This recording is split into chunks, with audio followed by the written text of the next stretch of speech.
কত বিবাহের যোগ্য মেয়েদের বিবাহ হয়ে গেল, তার বিবাহযোগ্য মেয়েটির কি হবে এই চিন্তায় পরিবারের সদস্যরা, বাবা মারা সবাই খুব চিন্তিত। কারণ বাবার সামান্য রোজগারে বাবা কন্যার বিবাহ দেবে কিভাবে? বর্তমান সমাজে এখন পণ প্রথা চালু হয়েছে। পণ প্রথা ছাড়া কন্যাকে বিবাহ দেওয়া যায় না।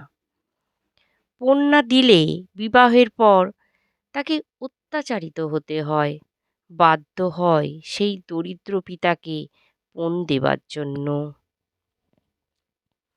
এই পণ প্রথার শিকার হয়ে কত গৃহবধূরা অত্যাচারিত হয়ে শেষে মৃত্যুর পথ বেছে নেয়।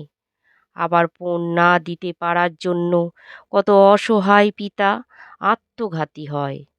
কিন্তু তবুও আমরা এই পণ প্রথাকে আজও সমাজের একটা বিশেষ নিয়ম বলে মনে করি। যে পণের টাকা মানুষকে অমানুষের পর্যায়ে নিয়ে যায়, কত সংসার ভেঙে যায় এই পণ প্রথার জন্য। যে পণ দেয় আর যে পণ নেয়, এরা দুজনেই কিন্তু সমান অপরাধী। সমাজের এটা কুপ্রথা। তাই পণ প্রথা বন্ধ করতে হলে প্রথমে দরকার সচেতনতা, মানব সচেতনতা। পণ প্রথার বিরুদ্ধে আন্দোলন করতে হবে, জাগিয়ে তুলতে হবে সমাজকে, সমাজের মানুষকে, নারীদেরকেও আরও সচেতন হতে হবে। শিক্ষিত যুব সম্প্রদায়কে জাগিয়ে তুলতে হবে এই পণ প্রথার বিরুদ্ধে।